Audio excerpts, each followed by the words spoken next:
Bonjour Pierre Buhler. Bonjour. Vous avez été l'ambassadeur de France en Pologne. Vous êtes aujourd'hui le président de l'Institut français, c'est-à-dire l'organisme opérateur de l'action culturelle extérieure de la France. Et vous organisez demain pour la 4e fois la Grande Nuit des idées qui va concerner 90 pays. C'est une sacrée aventure. 90 pays et c'est la 4e édition effectivement, mais seulement la 3e édition internationale, ce qui montre que cette Nuit des idées, au fond, rencontre un succès au-delà de toutes nos attentes, au-delà de toutes nos espérances. Qu'est-ce qui va se passer? C'est une mobilisation mondiale. Pourquoi? Pour échanger?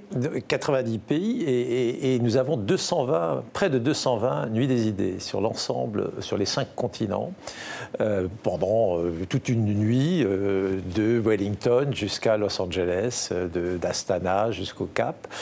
Et donc, des gens vont se parler, des experts, des intervenants, le public, pendant des heures et des heures sur des thématiques extrêmement variées autour du thème générique qui est face au présent. Alors, face au présent, c'est quelque chose qui a été choisi, au fond, pour avoir 2 entrées. Le présent, c'est au fond une invitation à se saisir des problématiques du monde contemporain sans les remettre au lendemain. Et face, vous avez faire face, c'est aussi une invitation à regarder les problèmes en face et trouver justement des solutions.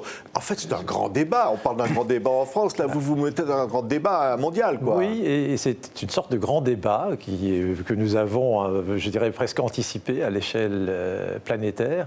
Et c'est un grand débat qui répond, au fond, qui exprime aussi un savoir-faire, une expertise, et je dirais même une passion française. Il y a une passion française pour le débat qui prend ses racines dans la tradition des salons du XVIIIe siècle, où l'on débattait, où les convictions les plus ancrées s'entrechoquaient, et tout ça dans une parfaite courtoisie. Et c'est ce que, au fond, au fil des décennies, au fil des siècles, la France a toujours aimé débattre, a toujours réinventé. On va débattre, on va discuter. Alors, les thèmes sont déjà un peu connus. On va parler des relations femmes-hommes, de l'égalité des sexes, on va parler de l'environnement, on va parler d'Internet, on va parler de l'Europe, on va parler même d'architecture, on peut parler de tout, quoi, en fait. On peut parler de tout, avec une thématique aussi large que face au présent, on peut se saisir de l'ensemble des questionnements qui sont aujourd'hui face à nous. Et je crois que c'est une façon, non pas pour la France de parler au monde, mais de faire en sorte que la France soit le catalyseur, que dans le monde, on se parle enfin. Et le débat, je dirais, ça n'est pas inné. Il y a des pays où ça n'est pas spontané, où ça n'est pas naturel. Et au fond, inviter au débat dans un lieu, dans un espace où la parole devient libre, parfois c'est une idée nouvelle. Et je vais vous donner un exemple. Il y a quelques mois, je me suis rendu en Corée du Sud, à Séoul, qui est un pays démocratique, bien connu. Mais la première question que m'ont posé mes interlocuteurs était: mais est-ce que vous allez à nouveau nous organiser une nuit des idées? Corée, où le débat, il n'y a pas qu'en Corée, mais le débat est parfois contraint, canalisé par les circonstances politiques, par les traditions, par les hiérarchies implicites ou explicites. Et là, au fond, ce que nous proposons, c'est d'aller au fond des choses. Et sans tabou. Parce que je lisais dans le dossier de presse le ministre des Affaires étrangères, Jean-Yves Le Drian, qui disait on doit parler notamment de la montée des populismes, des intolérances. On doit effectivement parler d'aujourd'hui pour définir demain. Au fond, oui, le débat libre, le débat réel, c'est une façon de faire pièce à cette résurgence du populisme, de la démagogie, du mensonge, des vérités alternatives, de l'infox. Pas dire des fake news, parce qu'on est francophone. Hein. Absolument, je ne le serais pas permis, bien sûr. Et je crois que c'est une vraie, je dirais, c'est presque un bien public, un débat libre, ouvert, sincère, qui permette à toutes les opinions de s'exprimer. Et je pense que c'est quelque chose qui répond aussi à un besoin. Quand on voit la formidable croissance, le répondant qu'on a à cette proposition, en 3 ans, nous nous retrouvons aujourd'hui avec, nous attendons 200 000 personnes physiquement présentes. Je vais vous donner un exemple.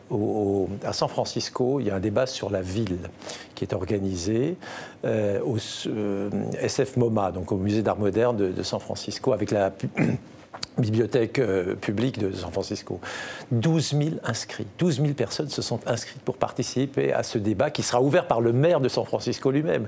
Et donc, partout dans le monde, on voit qu'il y a une demande pour, au fond, cette organisation, cette chorégraphie, si je puis dire, d'un débat qui soit entre le débat académique, très pointu, et les reality shows, si vous voulez. Il y a un vrai besoin de débattre dans une scénographie qui n'est pas celle des débats traditionnels. Oui. Et donc, ça sera dans le monde entier, mais ça sera aussi en France. Oui, alors en France, c'est sur 120 villes qui vont l'organiser. C'est important. Je voudrais qu'on dise un mot quand même, monsieur le président de l'Institut français, sur l'Afrique. Parce que vous avez défini vos priorités. Et alors évidemment, on pense à l'année France-Afrique 2020, on pense à l'aide au cinéma africain, on pense à un certain nombre de choses. Pourquoi cette envie vraiment de vous polariser vers l'Afrique désormais? Nous avons une tradition ancienne d'intérêt pour l'Afrique, puisque nous avons hérité d'un programme qui s'appelle Afrique, aujourd'hui Afrique et Caraïbes en création, et que nous avons hérité du ministère de la Coopération au moment de la fusion, que l'AFA, en fait, l'Association française d'action artistique, a hérité de ce ministère, et qui a fait de nous un peu l'opérateur qui devait amener la jeune scène africaine, la création africaine, vers, si je puis dire, un public mondialisé. C'est ça votre but, c'est ça que vous voulez. C'était une de nos missions, c'est une mission qui est inscrite dans la loi de 2010. Il y a Ciné-Afrique, la importante cinémathèque avec un certain nombre de films qui sont notamment restaurés grâce à vous. Oui, absolument. Il y a le programme IF Class.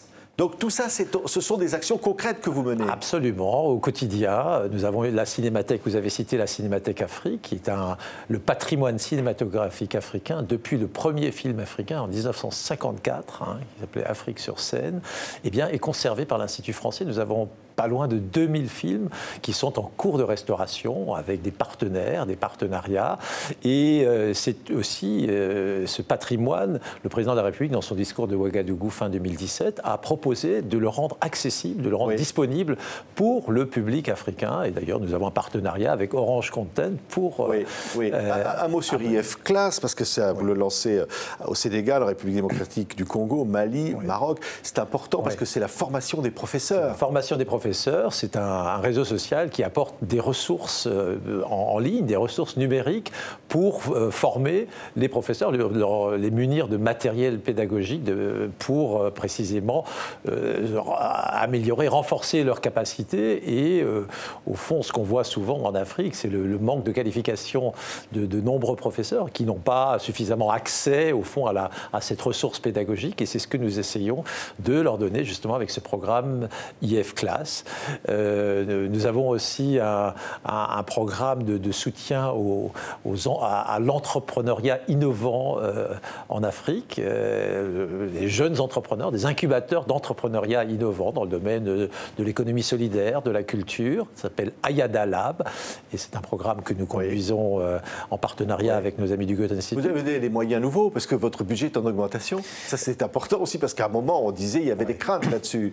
Absolument. Nous avons reçu, l'Institut français a été doté de moyens supplémentaires pour mettre en œuvre le plan du président de la République pour le français et le plurilinguisme, un plan qu'il a énoncé sous la coupole de l'Académie française le 20 mars dernier et qui contient plus de 30 mesures, dont la moitié incombe en solo ou en partenariat à l'Institut français.